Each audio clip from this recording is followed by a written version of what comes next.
Hoje trago-te aqui uma das pessoas mais incríveis que podes escutar no universo das criptomoedas. Não vais querer perder. Olá, o meu nome é Nuno, bem-vindos ao meu canal Cripto Investimentos e Investir não é gambling. Hoje que vos trago aqui Fred Antunes, uma referência no espaço das criptomoedas, uma pessoa incrível que vais querer certamente ouvir. Por isso, fica até ao final da entrevista, ouve tudo com muita atenção, porque esta entrevista é brutal. Vamos então ao conteúdo. Olá, muito boa noite. Hoje tenho aqui comigo uma pessoa que, enfim, dispensa apresentações. Não obstante, vou ler aqui um bocadinho sobre uma descrição breve sobre o que é que faz o Fred e depois vamos ao que interessa, vamos falar com ele diretamente. Fred Antunes é uma pessoa que gosta de economia descentralizada, empreendedorismo e transformação digital. É atualmente CEO da Real Fever, cofundador e penso que ex-presidente da Associação Portuguesa de Blockchain e Criptomoedas, foi o primeiro presidente. Conta com mais de 350 palestras sobre o tema blockchain e criptoeconomia, estudou filosofia, Power MBA, é convidado recorrente para investigação a nível regulatório, tecnológico e governamental sobre o tema e leciona também na pós-graduação em Web3 e criptoeconomia, se não estou em erro, na ISAG no Porto. Correto, Fred? Acho que é esta mais ou menos a apresentação do que é que fazes, mas para passarmos já assim a falarmos de coisas realmente interessantes, eu queria ver se fazia desta vez uma entrevista ligeiramente diferente.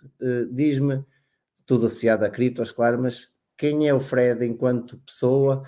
Que valores é que o Fred como ser humano tem e como é que isso se relaciona com os valores do Bitcoin? Bom, antes de mais, boa noite. É uma satisfação muito grande estar aqui e não foi possível fazê-lo antes, mas hoje apanhas-me aqui num dia extraordinário e, portanto, não queria deixar passar mais tempo além do convite e, portanto, Nuno, estou muito feliz, especialmente nos termos conhecido pessoalmente na festa do The Night, no Web Summit, se não estou em erro. E, portanto, foi muito útil esse vínculo de confiança de nos conhecermos pessoalmente. Respondendo à pergunta, quem é o Fred? O Fred é um cidadão comum, como qualquer outro, apenas com determinados ideais que assentam em algum radicalismo em termos de liberdade e alguma afirmação com um espírito crítico e livre do seu pensamento. Portanto, não é muito mais do que isto. Ok. E achas que Bitcoin e as características intrínsecas da Bitcoin se relacionam com isso? Ou Acho que é muito mais do que a Bitcoin apenas. A Bitcoin é apenas só uma manifestação de um movimento precedente àquilo que a Bitcoin veio trazer. No fundo, a Bitcoin é produto, mas existe uma estratégia, existe um modelo, existe uma concepção com quase 30 anos anteriores à implementação da Bitcoin, neste caso o movimento cypherpunks, com nomes muito conhecidos, que lutaram muito para que a internet fosse um espaço livre, para que este tipo de iniciativas também elas pudessem ser uma fonte de informação livre, chamado cypherpunks, de onde, por exemplo, o Julian Assange, o fundador do Wikileaks, é um dos membros ou um dos fundadores. E o que é que esse movimento, acima de tudo, defende? Uma liberdade total daquilo que é o direito à propriedade e o direito à privacidade, salvaguardando, naturalmente, um legítimo direito ao anonimato também, para que cada pessoa tenha o livre-arbítrio de poder decidir o que entende fazer na sua vida e não tendo necessariamente de estar subjugado por determinados interesses políticos, interesses corporativos, interesses centralizados, que em última instância se aproprie da liberdade da maioria da população para poderem manipular ou controlar ou ludibriar ou roubar essa mesma população. muito bem. No fundo, muitos dos valores que a tecnologia blockchain, que também é anterior à Bitcoin, veio, no fundo, cimentar, não é? Não sei se concordas Claro, com essa afirmação. sim. Olha, eh, as perguntas podem não ter necessariamente um encadeamento, perguntas às vezes um bocado provocatórias ou não, neste caso. Porquê é que nunca vendeste Bitcoin? Julgo eu seres uma ou a única pessoa que eu conheço que, não sei se é verdade ou se não, mas eu acredito que sim, daquilo que eu fui conhecendo de ti, através das entrevistas, conhecido pessoalmente, é óbvio que foi pouco tempo, não é por aí que eu fico a conhecer a pessoa Fred Antunes, mas eu acredito que sim. Porque é que nunca vendeste Bitcoin? Eu acho que a Bitcoin eu tive já a oportunidade de dizer muitas vezes, a Bitcoin será um bem essencial no futuro, como a água, como o oxigênio, como o combustível, seja ele qual vier a ser. E existem hoje, se nós olharmos, e provavelmente a forma mais fácil de comparar isto é, hoje nós continuamos a ter gasolina e moeda fiduciária soberana. No futuro, acho que é relativamente óbvio e trivial que a 30, 40, 50 anos a gasolina será um, um, um ativo com muito pouca relevância na atividade económica do mundo, da mesma forma que a moeda fiduciária soberana também me parece que terá que evoluir de muitas maneiras. E na minha opinião, que vale apenas como a minha opinião, acho que a Bitcoin terá um papel absolutamente essencial nesse futuro económico, onde as pessoas vão perceber que a associação de segurança a um Estado-nação não tem necessariamente de existir. Esse movimento hoje é precedido por aquilo que nós conhecemos por digital nomads, ou seja, os nómadas digitais, que daqui a 50 anos será trivial, na minha opinião, que a necessidade patriótica quase de ter uma nacionalidade deixará de ser importante, porque todos vamos perceber que somos cidadãos do mundo e não propriamente que somos ou portugueses ou americanos ou chineses ou japoneses, e termos aqui esta identidade de que uns são superiores aos outros ou que uns querem dominar os outros. Portanto, o planeta vale por si só, e em determinado momento em que a expansão pela própria Via Láctea e pelo próprio universo vá evoluindo, que é para mim uma coisa absolutamente óbvia que irá acontecer, seja Marte, seja outro planeta, não importa, acho que não se encaixa no pensamento de ninguém que iremos transportar moedas de metal ou papel em naves espaciais para levar dinheiro de um planeta para outro. Portanto, acho que isso não faz sentido absolutamente nenhum. Em todo o caso, e dizer também isto, porque vamos falar muito nos próximos minutos sobre este tema, tudo aquilo que eu digo é a minha opinião, não têm todos de concordar, e ainda bem, Aqui mas atrás. São tento, apenas as nossas opiniões. tento ter sempre apenas a só alguma razoabilidade na argumentação que sustenta a opinião. E, portanto, acho que numa economia que é cada vez mais digital, numa geração de crianças mais novas, onde o reconhecimento de valor por bens físicos se neste momento é substituído quase na totalidade por bens digitais ou virtuais. Acho que isso a 50 anos vai ter um papel brutal. A inteligência artificial virá ajudar a resolver isso. Os super-humanos com microchips não serão ficção científica. Nos próximos 10 anos isso será um facto. E, ao mesmo tempo, ao longo dos próximos 10, 20 anos, as pessoas perceberão que hoje as barreiras bioéticas no trabalho de manipulação genética, que ainda é muito embrionário, a 20 anos não será tema. E, portanto, grande parte da continuidade na vida na Terra, dependerá necessariamente da forma como nós nos vamos adaptar às novas tecnologias, da forma como nos vamos adaptar a processos neurológicos altamente disruptivos e aprendemos a viver como super-humanos. Eu acho que os super-humanos não querem moeda fiduciária soberana, isso será uma espécie de old school collectible, como hoje colecionamos escudos, por exemplo.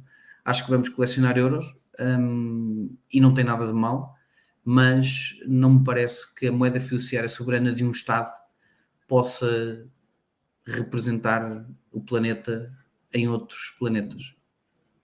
Fred, enfim, para uma pessoa que estuda a história do dinheiro, isso parece banal o que estás a dizer, ou fácil de entender, não é? Eu acho que eu costumo dizer que para perceber Bitcoin é preciso perceber a história do dinheiro, não é? Por isso é que o meu canal começa precisamente por aí, o dólar vai a zero, e é das thumbnails dos meus vídeos, e é interessante, e se também as pessoas, sei lá, entre os 30 e a 60 anos, falassem com os miúdos, com esta geração, eu tenho 37, mas enfim, com os miúdos de 20 e tal anos, perceberiam que o conceito do digital e também o dinheiro será, não é difícil de entender. A arte digital barra NFTs, lá está, é um conceito até para pessoas da minha idade, 37, é muito abstrato. Eu falo com pessoas diferentes diariamente e é muito abstrato, e até para mim o era quando eu comecei a entender o conceito, mas para esses jovens que estão hoje no TikTok, permite-me assim dizer desta maneira, e que serão os futuros do Instagram, não é? Portanto, passamos do Facebook, agora é para os velhotes como eu, ou pessoas mais velhas do que eu, depois o Insta, agora é o TikTok, o pessoal se pensa que aquilo é só danças, mas esses serão o futuro, não é? A futura nova rede social, e isto para dizer que o pensamento é diferente e a abordagem é diferente, e faz todo o sentido que se vejam em Marte, lá está, eu ia dizer com uma Dogecoin da vida, mas para não ferir já aqui os maximalistas, aqueles jargões que também não gosto muito de usar, mas que enfim, pessoal que só acredita em Bitcoin e mais nada, enfim, quem sabe, não é? Um dia o Elon Musk não põe Neuralink nos cérebros das pessoas e Dogecoin a funcionar em Marte, não é? Who knows, não é?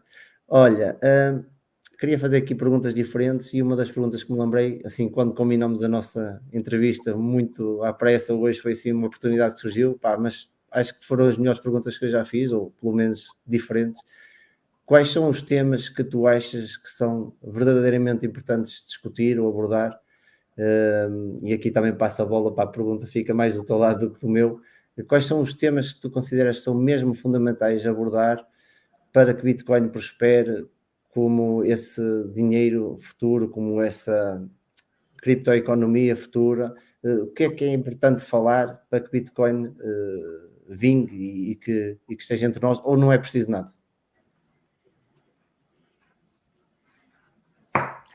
Mais importante é a informação e a educação das pessoas e a motivação que as leva a adquirir Bitcoin. Repara, o ponto mais importante das pessoas entenderem, e provavelmente o mais complexo, é abdicarem espiritualmente da adição e da obsessão por euros ou dólares. E porquê? Porque nós sabemos hoje, e não podemos ser hipócritas ou cínicos ou fingir que não é verdade, que mais de 80 ou 90% das pessoas que adquirem Bitcoin adquirem-as à espera de uma grande valorização para depois as vender para adquirir moeda fiduciária soberana com determinado lucro ou proveito. E tu há pouco fizeste uma pergunta, porque é que eu tendencialmente nunca vendi Bitcoin? Porque não me interessa. E não me interessa porquê?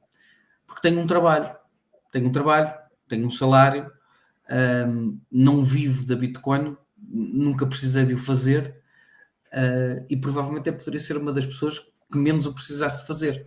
Mas nós só percebendo que a Bitcoin é mais importante para o futuro da humanidade e aplicando este critério, é que nós conseguimos fazer um processo educacional de mudança de paradigma em relação ao paradigma atual. Ou seja, o que é que eu quero dizer com isto? Que não é colocar-me na posição de ser mais ou menos do que alguém, longe disso, mas nós quando olhamos para a Bitcoin, na minha opinião, há um grande processo ainda por fazer, e nestes 12 anos de Bitcoin não foi feito, atenção, ou foi feito numa pequena minoria, que é o preço deixar de ser importante para quem tem Bitcoin. E eu acho que esse é o exercício espiritual principal que as pessoas podem fazer, que é olharem para o seu telefone ou todos os dias que acordam e perguntarem-se: eu quantos dias consigo estar sem saber o preço da Bitcoin? E pensar o que é que eu posso fazer para utilizar Bitcoin.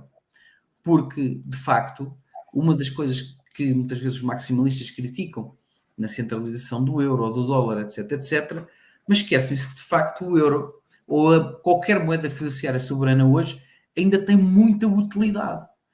É a moeda de curso legal, é a moeda de unidade de conta. Nós, quando compramos coisas, hoje compramos poucas coisas ainda com Bitcoin. E não existe do setor do tecido empresarial, das pequenas e médias empresas, um super movimento para disponibilizar a Bitcoin como forma de adquirir bens e serviços. Esse foi um dos princípios, e aqui eu posso falar objetivamente, porque de facto, em 2016 eu achei que fazia falta uma associação que viesse colmatar esta deficiência que faltava à Bitcoin e que eu, num espaço muito pequenino, não é? À minha escala, eu achei que poderia ajudar. E, portanto, fiz o meu trabalho naquilo que eu entendi que era a minha disponibilidade e contribuí um bocadinho para que isso pudesse evoluir. Mas só através de um movimento coletivo conjunto é que nós conseguimos fazer progredir a evolução da Bitcoin, independentemente do seu preço subir ou não.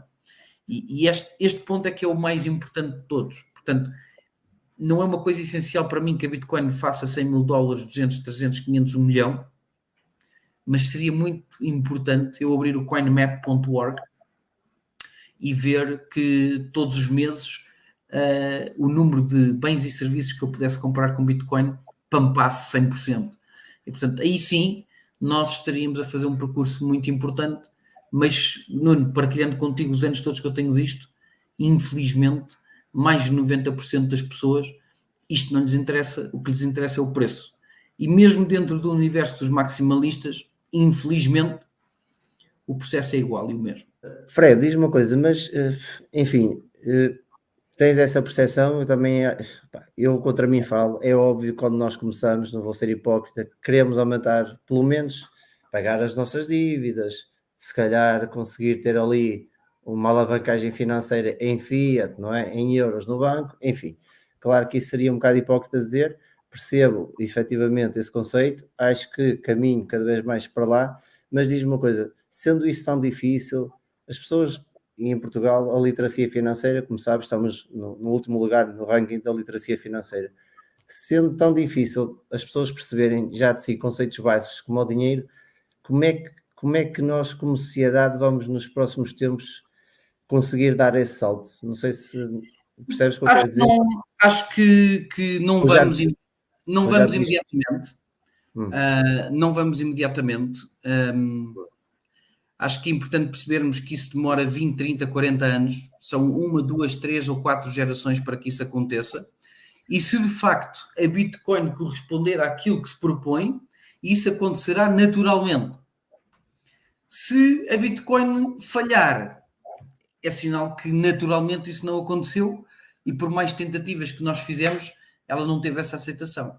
E, portanto, nós nunca podemos chegar e queremos garantir a alguém que, de facto, a Bitcoin será a moeda de Marte e de Júpiter e de Saturno, que as moedas fiduciárias soberanas vão todas desaparecer, que isto agora será só Bitcoin. Esse é um cenário possível, mas não garantido. E, portanto, o percurso tem que ser natural, o percurso tem que ser orgânico e cada um fazer a sua parte do ponto de vista de evangelização, de informação, etc, etc. Sobre a questão dos investimentos, deixa-me dar-te uma nota. Eu cada vez mais vejo mais pessoas a construírem canais sobre investimentos, como tu estás aqui a fazer, e outros.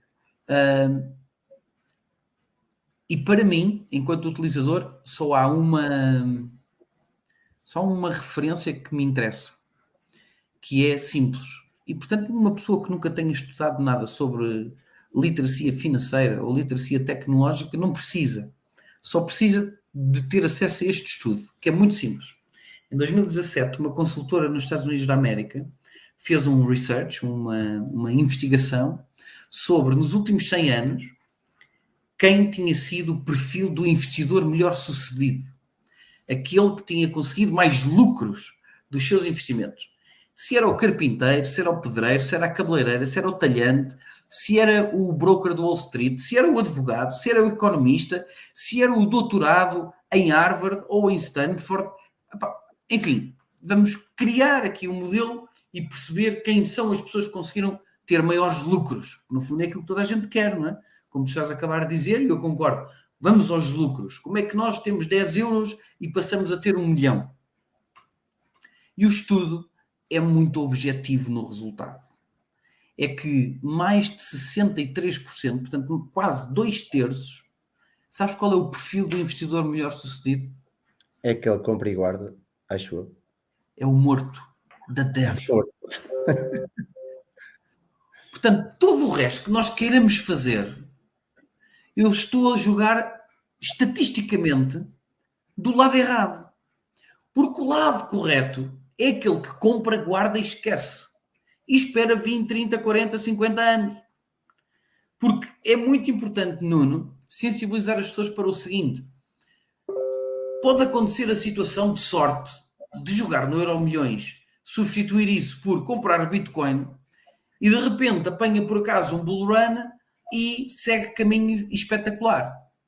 Mas verdade seja dita, a probabilidade da Bitcoin nos próximos 365 dias se multiplicar 10 vezes, qualquer pessoa com o mínimo de tino mental dirá que é muito baixa. Não é impossível, mas é muito baixa. No market cap de 600 ou 700 milhões, para fazer 10 vezes, são 700 ou 800 milhões vezes 10. Pronto. Esse dinheiro teria necessariamente que aparecer de algum lado. Portanto, quando nós comunicamos as coisas, nós temos de dizer, bom, nós não vamos comprar Bitcoin para daqui a 365 dias pagarmos a hipoteca da nossa casa, porque isso não vai acontecer. Porque, na verdade, à exceção daqueles que têm muita sorte ou daqueles que roubam, a geração de uma grande riqueza demora anos a construir. E isto é estatística. Portanto, não é preciso vir eu ou vir outro especialista qualquer ajudar alguém a pensar pela sua cabeça coisas triviais. Onde é que as pessoas querem ajuda? É como é que apanhamos aqui o pump and dump, onde eu compro no mais baixo possível e vendo no mais alto possível. E é nesse ponto que as pessoas se expõem a um absurdo risco, muitas das vezes de um conjunto de larápios especializados a irem à procura dessas pessoas que estão à espera de quererem confiar em alguém que desconhecem para poderem fazer um investimento com quase all-in, de dizer eu tenho aqui 10 mil euros que juntei nos últimos 10 anos e agora vou comprar tudo porque alguém me disse que isto vai valer 100 mil ou 1 milhão, claro. E no fim perdem tudo. Portanto, a ganância, voltando à pergunta inicial que tu me fizeste, quem é o Fred? O Fred é muitas coisas, mas há uma que não é. Nunca foi e não, penso que nunca será, que é ganancioso. Portanto, não sou. E por isso... Não é por acaso que o índice que se usa em criptos se chama o índice de medo e ganância, não é? Porque precisamente mexe muito com as emoções. É, exatamente. Portanto, aqui é preciso ter muita prudência, muita calma. Isto é um mercado não regulado, onde se fazem muitas coisas que a maioria das pessoas não compreendem. Eu estou cá quase desde o início e continuam a existir coisas que eu não compreendo. A FTX, para mim, não foi uma absoluta surpresa, mas posso dizer que no dia em que a FTX cai, a diretora de investimentos da FTX estava em Lisboa por causa do Web Summit e nós estávamos a preparar um pitch para lhe apresentar para a nova ronda de investimento da Real Fever.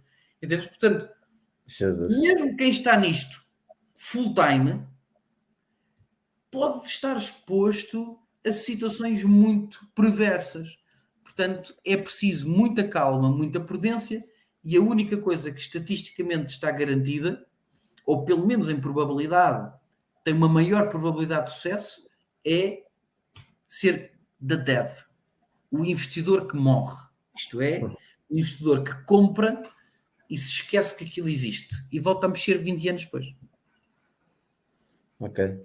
Sim, eu concordo, indo à parte da pergunta, quais os temas que interessam, no fundo é isso, informação, conhecimento, investir em conhecimento é fundamental para lá estar, perceber tudo, desde a origem do dinheiro, porque que já não é o padrão ouro, o que é que isso reflete na inflação, porque é que chegámos a Bitcoin, enfim, porque é que se diz, por exemplo, Bitcoin não tem valor intrínseco, quando uma simples nota de papel é uma nota de monopólio que nós usamos no nosso dia a dia, não é? Porque aquilo tem o Eu valor que o Estado. posso explicar a minha perspectiva, Nuno.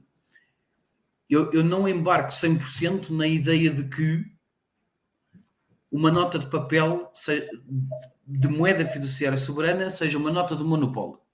Ok, Não é. É algo um bocadinho superior. E não é por um motivo simples. E atenção, não estou com isto a defender a moeda fiduciária soberana. eu É percebo, só eu percebo. apenas só dizer aquilo que eu acho que tem critério, para nós não usarmos só alguns chavões que Claro, depois podem vir vazios e é onde nós nos expomos a ser criticados. E, exatamente. portanto, tentarmos construir uma argumentação um pouco mais complexa, mas melhor sustentada.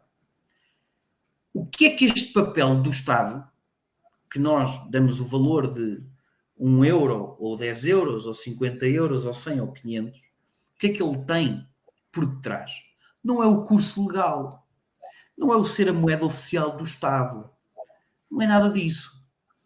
É que o Estado, ou neste caso a União Europeia, ou a Rússia, ou os Estados Unidos, ou a China, porque é que têm moedas que têm determinado valor? É que ambos, qual é o denominador comum? Não é haver um governo, não é haver eleições, em algumas situações nem existe.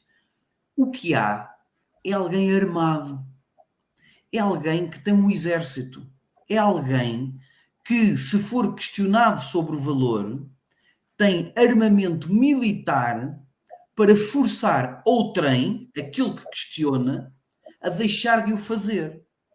Seja pela via da lei, que quem não a cumpre pode ser preso, e se não for preso, existe uma força policial, uma força militar, que te obriga a concordar com as leis do Estado onde tu vives. Se não gostares, tens duas hipóteses.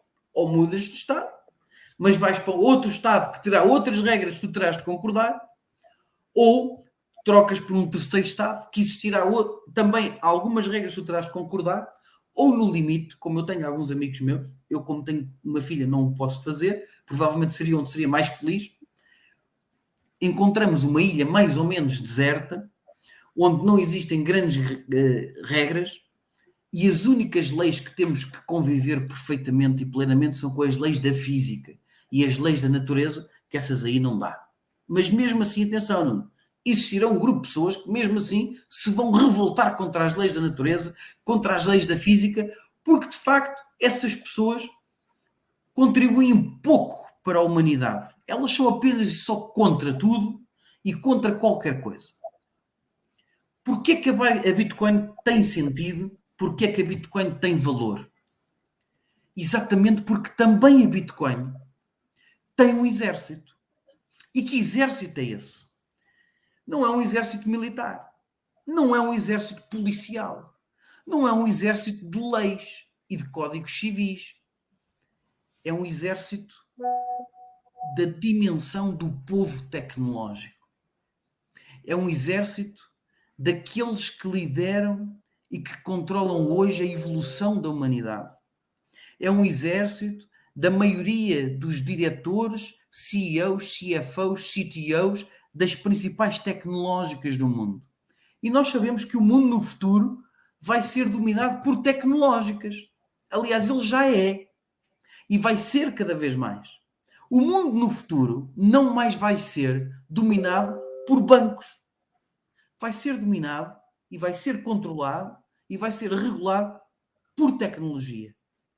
E são as pessoas por detrás da tecnologia que são o exército que suporta o valor da Bitcoin.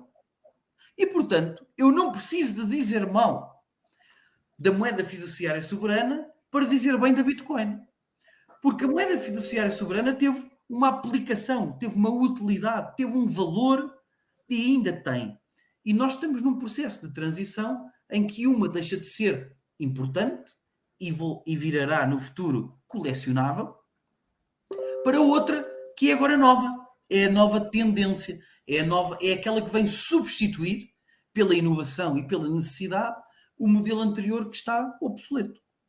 E achas que essa transição não vai ser obstaculizada, dificultada por esse império, esse exército físico e que reprime e não vou tentar fechar, dizer que não. Nuno, qualquer circunstância em que o homem esteja numa posição de perder o controle da sua chafarica, a primeira reação que faz não é como não os posso vencer junto-me a eles. A primeira reação é eu penso que os posso vencer e, portanto, vou combatê-los. Mas eu tenho testemunhado isso ao longo dos últimos anos, que foi encontrar pessoas que eram radicalmente contra a Bitcoin e que hoje às vezes me encontram e dizem: Fred, tu estavas completamente correto e hoje eu sou absolutamente pró-Bitcoin. Portanto, este processo transgeracional acontece de uma forma natural e orgânica, mais uma vez o digo, e progressivamente as pessoas vão compreendendo o novo paradigma.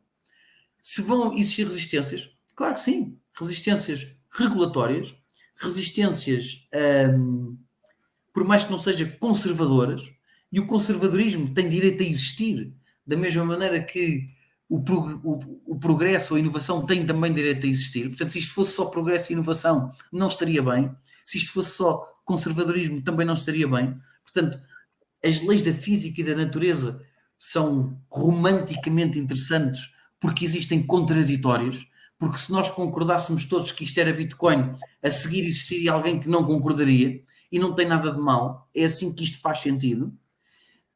Mas por outro lado, existirão grandes resistências e pessoas e entidades com muito poder que em determinado momento irão fazer tudo para que isto não aconteça. Mas a coisa boa da Bitcoin é que ao longo destes 12 anos, e quando era ainda um bebê, ao longo destes 14 anos, quando era um bebê embrionário, não a conseguiram deitar abaixo.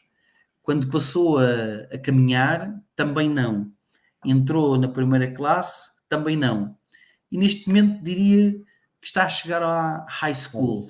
Chegou ao 10º ano, pronto. E portanto está agora no ensino secundário. Portanto vejo que ainda há um processo e um progresso muito grande para fazer até à idade adulta. Fred, diz-me uma coisa, estava agora aqui a te colocar uma questão seguinte que não tinha nada a ver com isso, mas no entretanto, para falar de coisas práticas e que isso também interessa, não é? No fundo, temos este conceito mais lato e abrangente e percebemos onde é que queremos chegar e onde é que podemos chegar e onde é que a Bitcoin por si só e com o seu tempo vai lá chegar, mas em relação às características programáveis da Bitcoin, por exemplo, o espaço que cabe lá, enfim, achas que, como é que vês essa questão da imutabilidade das características em si da Bitcoin e de não se querer mexer mais nisso? Concordas, discordas? Achas que há pontos que deviam ser alterados como o tamanho dos blocos? Achas que isso não se deve mexer porque Bitcoin é aquilo e não mexer é algo que também lhe confere segurança e confere estabilidade e confere que uma pessoa sabe que aquilo é aquilo e é por aquilo, e por ser só aquilo que tem valor e por não andar sempre a mudar? Qual é a tua opinião sobre esse tema, que eu acho que é um tema sensível e que enfim, eu acho é uma resposta muito prática. Eu acho que qualquer pessoa que diga que é proibido fazer qualquer coisa automaticamente está contra os valores filosóficos, conceptuais e primordiais dos cypherpunks, do Satoshi Nakamoto e aquilo que a Bitcoin representa como produto. Okay. E, portanto, respeitando eu os princípios fundamentais, é fundamental existir liberdade. E a liberdade significa que cada um faz o que entender e é o mercado que decide. Porque senão, nós não podemos criticar e julgar quem está na banca, porque teremos que aplicar o mesmo critério que é, bom, se eu digo que é proibido o Ethereum por um motivo qualquer, então o da banca também pode dizer proíba-se a Bitcoin por um motivo qualquer. Claro. Portanto, para mim, o que eu renego e recuso em absoluto é a palavra proibir. É proibido proibir. Ponto final. A seguir, nós temos que perceber o que é que nós precisamos, que é que precisamos de resolver e se a Bitcoin resolve todos os problemas. É óbvio que a Bitcoin não resolve todos os problemas. E muitas vezes as pessoas, por falta de conhecimento, ou por obsessão, ou por patologias de foro psicológico e psicoses, defendem ideias que elas próprias não compreendem. A Bitcoin e o Ethereum não são concorrentes. A Bitcoin e o Ether não são concorrentes. O concorrente do Ethereum é uma Solana, é uma BNB, é uma Avalanche, as blockchains todas hoje que se montam para resolver o problema que o Ethereum quis resolver. Que a Bitcoin, o conjunto de developers e o conjunto de supporters e o próprio white paper do Satoshi Nakamoto não foi isto que se propôs resolver. Não foi criar uma framework de código aberto, descentralizado, para se construírem aplicações descentralizadas. É esse o problema que o Ethereum resolve e, portanto, não são concorrentes. A Bitcoin resolve outro problema. A Bitcoin resolve o problema da nossa privacidade e da propriedade do nosso dinheiro num mundo onde, neste momento, até querem remover o dinheiro físico de circulação. Isso é que é assustador. Vou chegar a esse. Podemos introduzir já as CBDCs. Pronto, no momento em que quiserem remover o dinheiro físico de circulação, onde é que está a nossa privacidade? Onde é que está a propriedade, o controle do nosso dinheiro, não é? Pronto. E esse é que é o tema que a Bitcoin resolve. Portanto, a pessoa que diz eu sou contra o Ethereum porque eu sou só a favor do Bitcoin, essa pessoa não compreende objetivamente os conceitos. E não tem nada de mal. Provavelmente uma pessoa radical religiosa islâmica terá dificuldade em perceber a Tora ou o judaísmo, tal e qual como um cristão ortodoxo terá muita dificuldade em compreender um cristão gnóstico ou até um ateu. Portanto, eu gosto de estar na posição, até porque deontologicamente é essa doutrina, em última instância, que eu reporto, que é eu sou a favor e um defensor absoluto da liberdade. E, portanto, para existir liberdade não há proibição. A proibição é o primeiro princípio para nos tirarem a liberdade. E repara, eu, que sou um defensor total da Bitcoin, eu até me viro contra a Bitcoin se alguém me obrigar a usar Bitcoin. E me proibir de usar outra coisa qualquer. Claro. Porquê? Porque as pessoas, se decidirem fazê-lo algum dia, esse modelo, significa que estão apenas e só a trocar o ativo, a trocar a moeda, mas a repetir os mesmos erros que os seus antecessores, quando se viram no poder, decidiram fazer. Exatamente. Olha, enfim, a mim custa-me.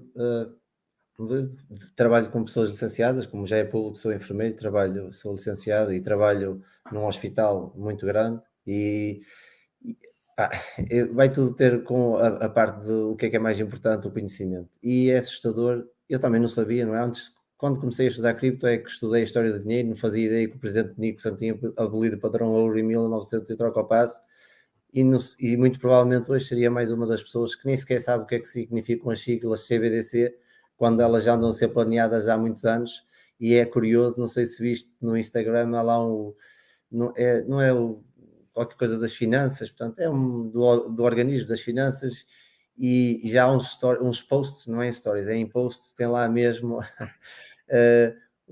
CBDC está-se a pensar eventualmente, nem sequer se diz que já está a ser trabalhado e que é quase certo, está-se a pensar hipoteticamente se será possível uma solução de um euro digital.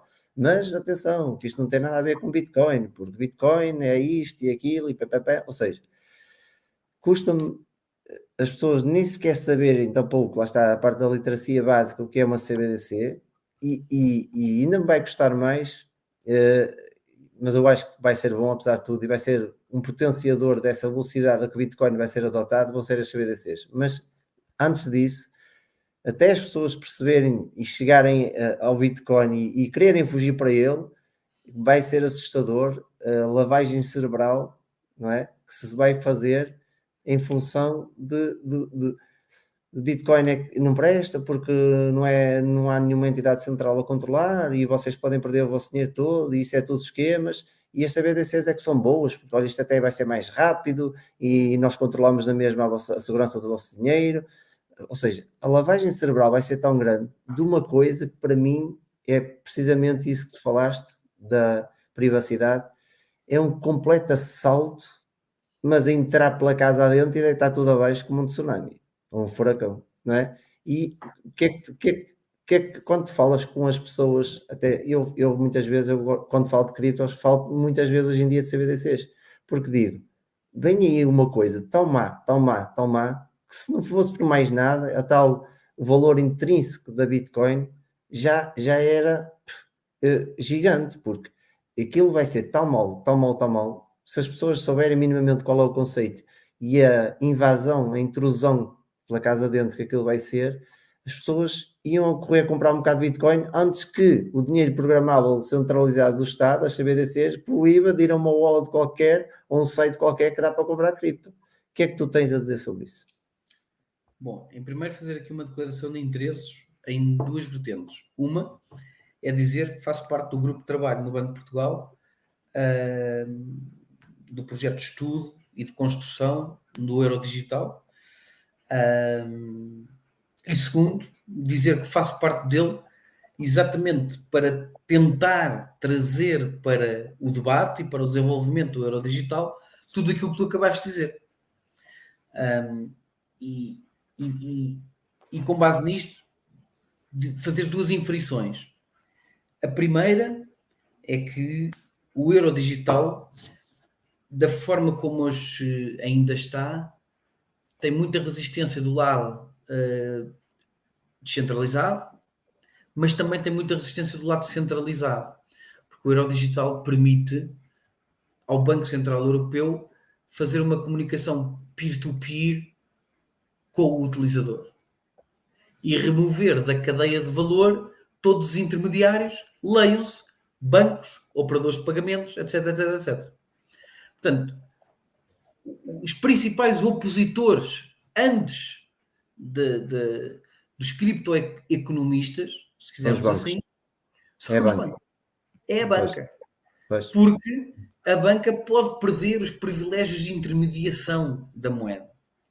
Portanto, este é o primeiro problema. O segundo são todos os outros intermediários financeiros, que são muitos, e que todos eles vivem de pequenas comissões, mas que em grande volume representam muito valor, e que o euro digital pode, de facto, acabar com esse processo. Portanto, este é o primeiro ponto. O segundo ponto prende-se com a questão da privacidade, ou seja, se de facto passará o Banco Central Europeu ou não a conseguir perceber qual é a riqueza que em moeda digital que está em cada carteira de cada cidadão europeu. O terceiro ponto, que é onde me preocupa mais o projeto Eurodigital, é a sua programabilidade. Ou seja, se nós conseguimos ou não ter um conjunto de APIs para podermos integrar o Eurodigital com determinadas ferramentas. Isto porquê? Porque, na minha opinião, existiria, e aliás em sede própria, várias vezes já tive a oportunidade de dizer, porque é aí que eu acho que o Eurodigital teria um papel crucial e que seria útil, era em substituir o Tether da vida, a USDC da vida e todas as outras stablecoins não reguladas da vida. Porquê? Mais uma vez, o euro digital não compete com a Bitcoin. O euro digital não vem substituir a Bitcoin. O euro digital compete para que a União Europeia, o Banco Central Europeu, ou um dólar digital, ou um iene digital, venham competir para resolver o problema das stablecoins. Portanto, o euro digital, se fosse uma stablecoin regulada, teria o meu total suporte. Porquê? Porque eu prefiro ter uma stablecoin regulada que ter uma stablecoin como a Luna, que depois isto acaba tudo e existem milhares se não mesmo milhões de pessoas lesadas em toda a indústria, e todo o trabalho que nós tivemos a fazer durante 2 ou 3 anos, parece que andámos 10 anos para trás e estamos a começar 2023 quase tudo desde o início. Porquê? Porque as stablecoins são, de facto, um dos maiores cancros que nós temos na criptoeconomia, mas que é a ponte entre o mundo tradicional e o mundo criptoeconómico. Portanto, mais uma vez, a Bitcoin não compete com o euro digital. O euro digital não vem para substituir a Bitcoin. Não tem o mesmo propósito. Aliás, o termo muitas vezes utilizado é vocação. Qual é a vocação da Bitcoin? Qual é a vocação de uma stablecoin? Portanto, se nós aceitamos que stablecoins possam existir e que têm o seu papel, e parece-me trivial que as stablecoins são uma das ferramentas da criptoeconomia, existir um euro digital que compita com o Tether, para mim, que acredita em competitividade de mercado aberto e livre, apoio. Sou a favor. Sim, porque, enfim, é como disseste, hoje em dia o Tether é o que é, não auditorias não há, ninguém sabe o que é que se passa ali. Primeiro era tudo back de um para um, depois já disseram no pouco vislumbre que deixaram que não era bem assim, ou que não era nada assim. O SDC agora parece, isto é engraçado, porque Luna era uma stablecoin algorítmica e aquilo, cheguei a ler, não é? Um modo de funcionamento parecia brilhante e aquilo era espetacular. E foi o que foi, um desastre. As outras que não são algorítmicas, tipo o SDT, não revelam tudo. O SDC agora é engraçado, repara que aquilo está a subir, a subir, a subir. É óbvio, já parece óbvio e evidente que o SDT, enfim, se não arranja a maneira de descobrir os podres da USDC, vai ser ultrapassado e quem sabe um dia vai à vida ou não se sabe, mas o que eu quero dizer é agora parece que é tudo moda o USDC, porque é mais regulado, etc. Leio que é, não sei se efetivamente é, porque de facto não sei, não li os relatórios, nem sei se a transparência é assim tão grande, mas o que eu quero dizer é que no fundo é isso, porque ninguém nos garante que 2 para amanhã não dizem que o STC afinal não era back by nada, não era 1 para 1, era 1 para 1000 e que aquilo não vale nada e lá está outra implosão do sistema cripto e lá está, andamos não sei quantos anos para trás, portanto faz-me sentido esse pensamento de ter algo, lá está, controlado de certo modo pelo governo, pelos Estados, pelos bancos centrais europeus e o que for, e que ajude no fundo a essa estabilidade, não é? Essa estabilidade. Parece-me interessante essa abordagem. É uma perspectiva diferente, se calhar daquela que a maioria das pessoas tem na ideia, mas se nós conseguirmos que o euro digital seja de facto uma ferramenta de apoio e que compita com as stablecoins, uma ferramenta de apoio à criptoeconomia, ou à economia no seu todo, e que compita com as stablecoins, eu tenho a certeza absoluta que todo mundo irá beneficiar. Sim. E achas que nos Estados Unidos o SDC, eles vão tentar adotar o SDC para esse papel, ou achas que... Não, acho que não, porque aqui não podemos ser naivos. Acho que o Banco Central, nos Estados Unidos, a Reserva Federal Norte-Americana, quererá ter a sua moeda por uma questão de egocentrismo, manifestação de poder, marcação de posição, e portanto, não me parece que vão adotar a USDC ou qualquer outra, portanto, terão mesmo um dólar digital exatamente ao estilo norte-americano, de demonstração de poder e de força. Mas nós temos sempre que ter calma quando vimos estas inovações e não nos pormos contra. Porque lá está, o exercício da liberdade é que outros possam fazer coisas das quais nós não somos a favor. E nós, defensores da Bitcoin, também fazemos coisas e dizemos coisas que outros também não são a favor e nós queremos ser respeitados. Portanto, para nós podermos ser respeitados, temos naturalmente que aqueles que vêm a seguir fazer qualquer coisa também os temos que respeitar, sob pena de passarmos nós a sermos os conservadores e deixarmos de ser os inovadores. Muito bem, é bem observado e é uma lição também para mim que lá está, no fundo tinha só a perspectiva de ser BDC bicho-papão. E atenção, não estou a querer dizer que não tenho uma grande preocupação com isso e também... Nuno, quero dizer. Nós partilhamos a preocupação. Claro. E atenção, Aliás, o Yuan Digital... não, não possa ser um bicho-papão.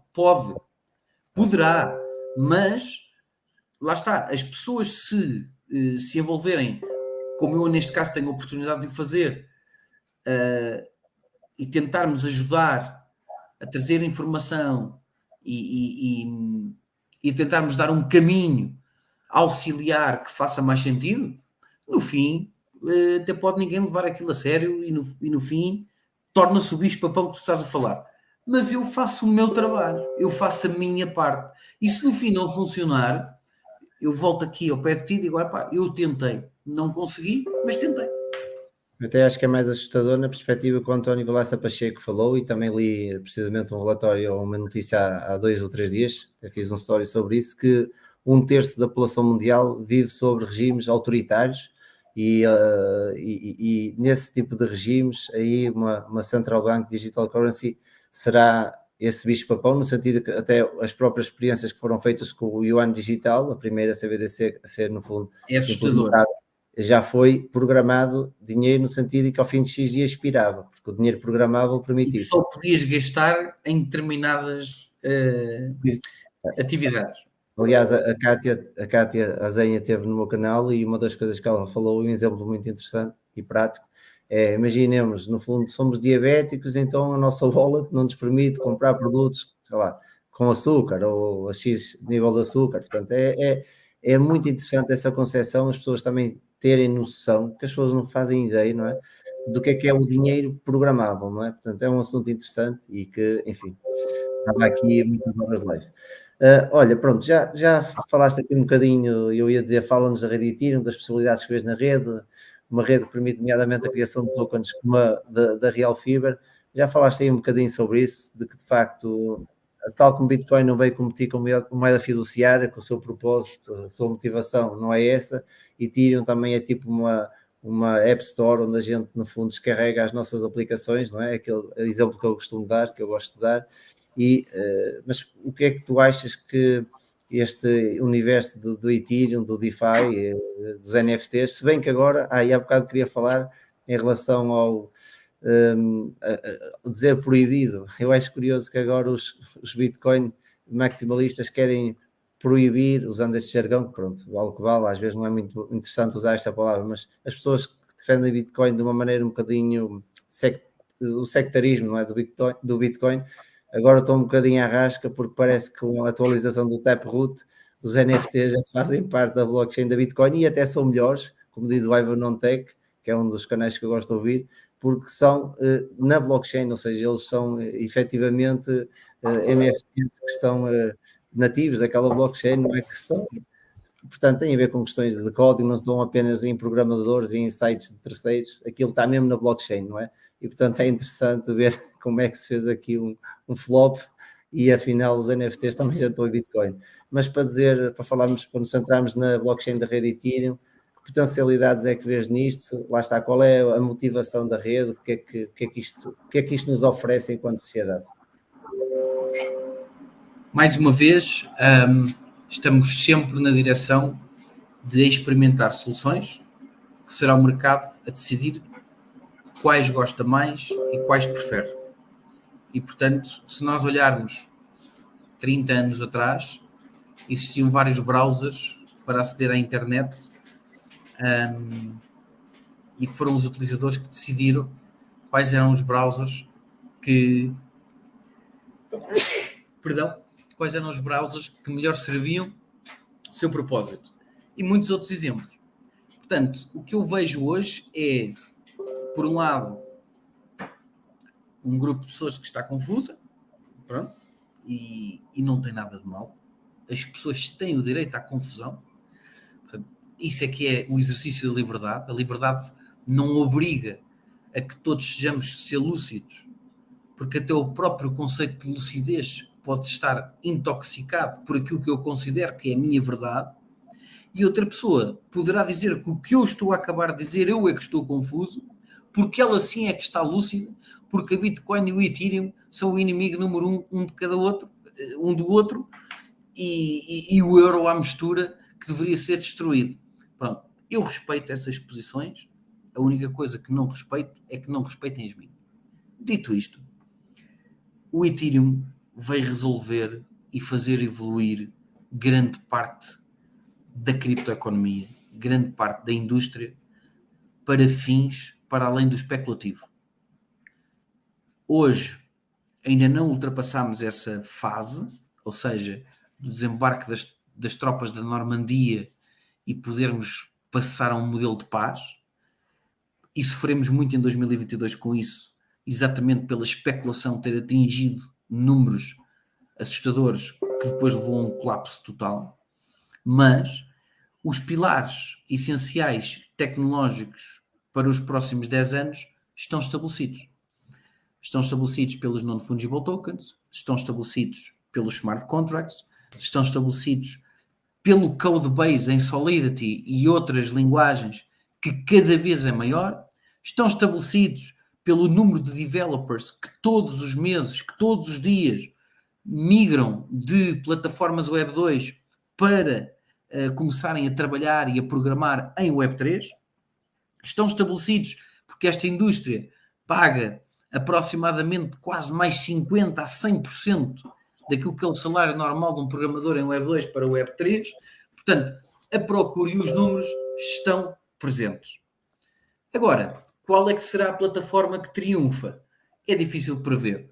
Repara, e aqui não vou mentir, foi de facto uma aposta e eu acreditava muito no projeto e que, entretanto, eles encaixaram 4 bilhões, o maior ICO da história.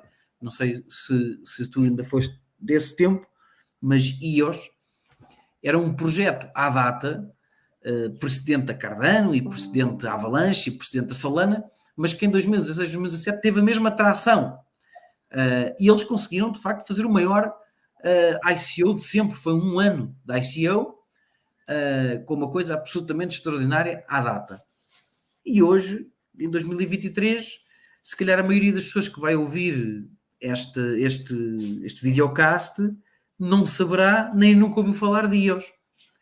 Portanto, esta volatilidade que existe também na informação e esta inconstante estabilidade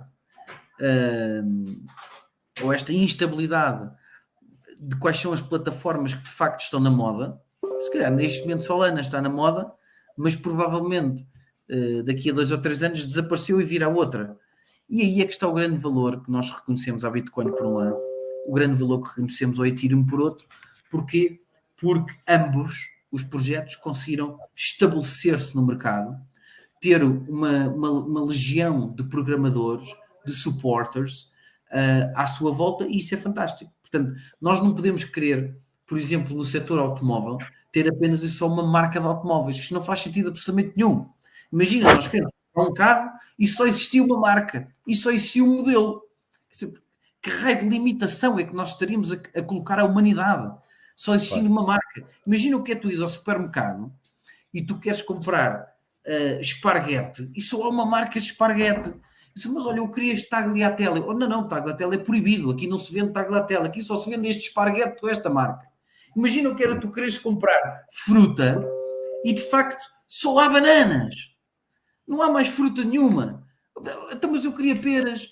E as peras também são saudáveis. Não, as peras aqui são proibidas. Nós aqui não permitimos ninguém comer peras. Mas porquê? Porque nós não gostamos de peras. Nós só queremos que as pessoas aqui só comam bananas, ou que só comam nanazes, ou que só comam mangas. Pronto. Então eu queria comer uma pera. Não, isso é proibido. E uma romã? Isso, romã, nem falo disso. Vai já preso. Percebes? Cada pessoa decide aquilo que entende. E o conjunto de pessoas agregado é que definem as condições do mercado. É isto que eu acredito. Se me perguntares se Bitcoin e Ethereum estão com uma code base e um nível de suporte fantástico na linha da frente da Web3, sem dúvida.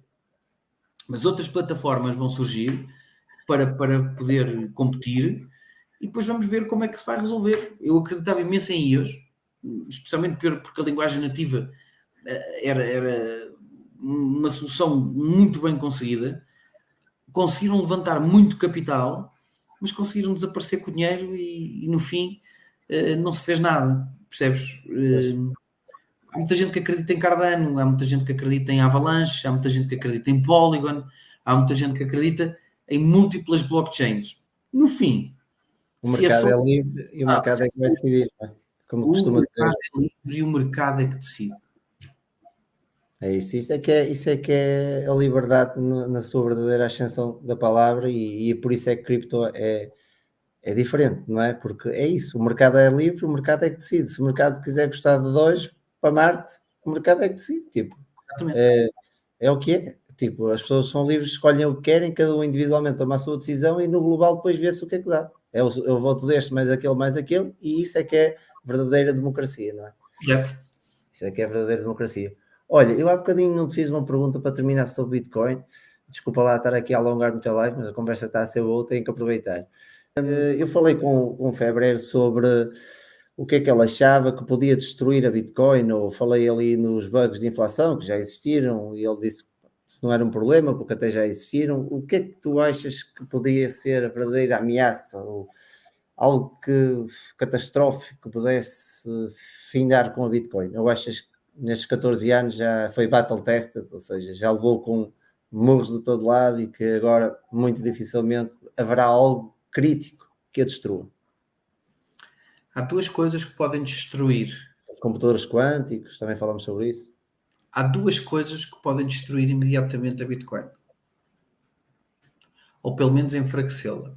Uma temporariamente e outra permanentemente. Temporariamente, o Satoshi Nakamoto aparecer. Que é uma ideia religiosa que os maximalistas acham que Satoshi Nakamoto é uma espécie de divindade que nunca se revelará, mas que se o Satoshi Nakamoto aparecesse hoje movendo uma das wallets mais poderosas da rede, o preço da Bitcoin muito provavelmente cairia drasticamente. Isso seria um efeito temporário, não permanente. Depois o processo recupera e avança. O que é que eu acho que é crítico ao dia de hoje? A única coisa que pode deitar abaixo a Bitcoin são exatamente as pessoas que a criaram e as pessoas que a alimentaram. Ou seja, a Bitcoin, e lá está, se calhar com o risco de me estar a repetir, mas as pessoas que defenderam a liberdade e a grande motivação para fazer crescer os valores que a Bitcoin enquanto produto representa, podem ser exatamente as mesmas pessoas que vão destruir aquilo que elas próprias ajudaram a construir. Em duas vertentes. Uma, politicamente, porque se recusam a evoluir e a reconhecer que há progresso que tem que ser feito. Outra, tecnicamente, porque cada vez que nós precisamos de fazer o código da Bitcoin evoluir, é uma complicação enorme e provavelmente existirão no futuro desafios triviais que irão carecer de uma reação imediata, e eu tenho muita curiosidade em perceber se essa reação imediata irá existir.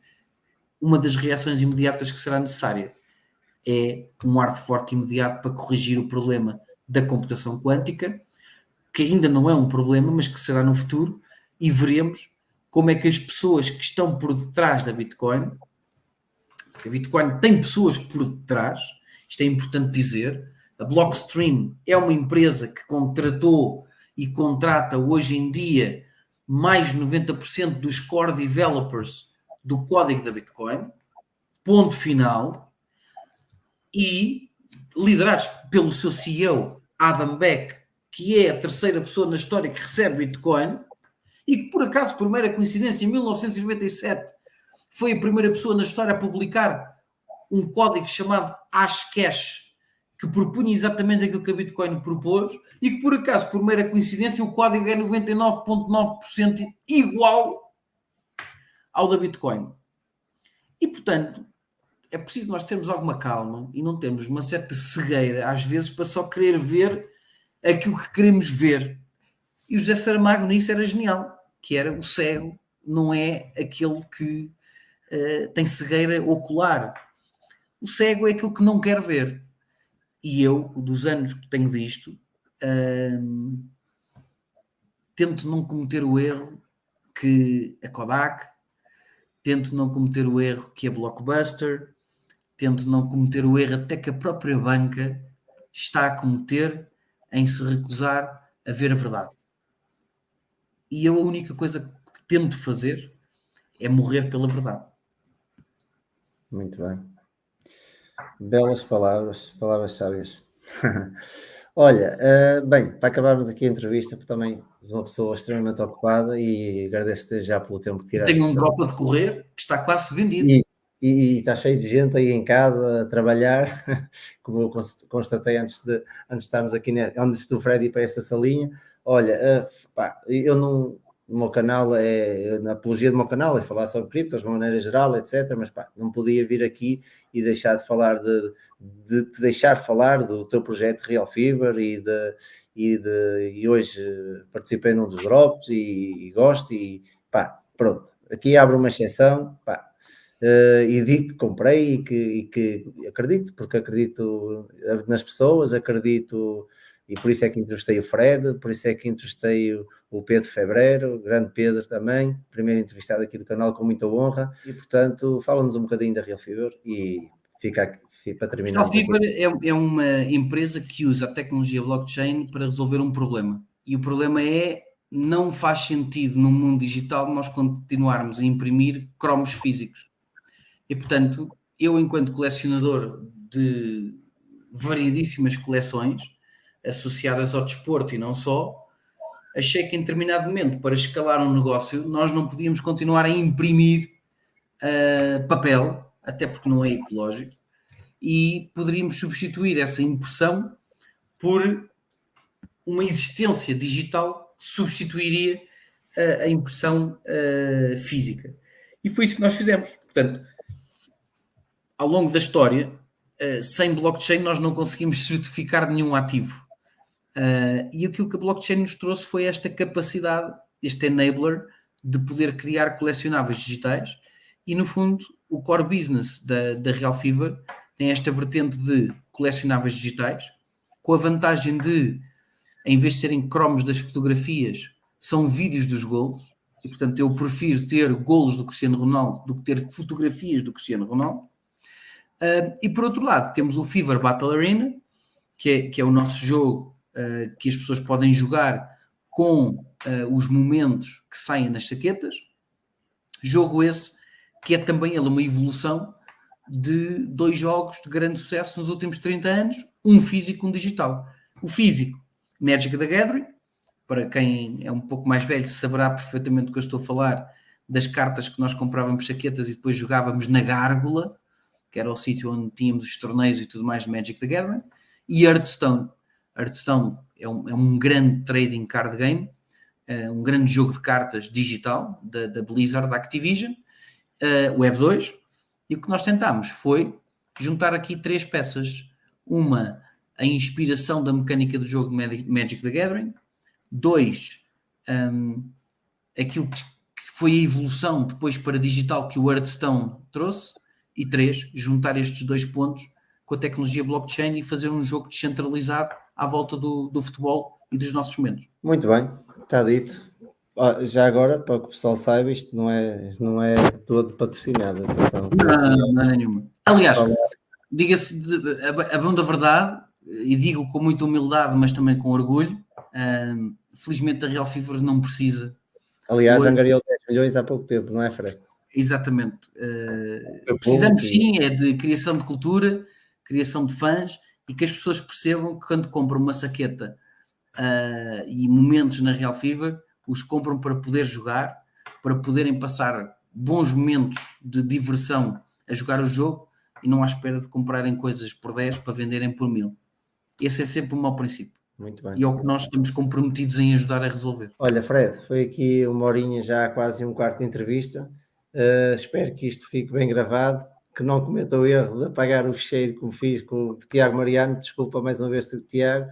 E obrigadíssimo, pá, fico grato. Sei que uma pessoa como tu deve ter N convites para N sítios, mais a tua equipa que está aí a trabalhar contigo, a tua família, estás a abdicar de tempo, os meus filhos estão ali, a tua também está noutro sítio, enfim, a gente abdica de muita coisa e olha, obrigado porque tempo é aquilo que a gente procura ganhar mais do que dinheiro, porque o tempo é um meio para nós ganharmos tempo, é essa a minha filosofia e é isso que eu busco. Portanto, obrigado pelo teu tempo, obrigado pela grande entrevista, pelos ensinamentos, até pela forma pedagógica como fizeste também a mim evoluir nesta entrevista e pronto, aquilo que eu quero é que as pessoas que vejam este tipo de entrevistas fiquem, como diz o Ivan também, que é uma pessoa que eu gosto de ouvir, aprendam sempre um bocadinho mais com aquilo que acabaram de ouvir. Portanto, hoje aprenderam certamente muito. Obrigado, Fred. Um abraço e vemo-nos um dia. Obrigado, eu.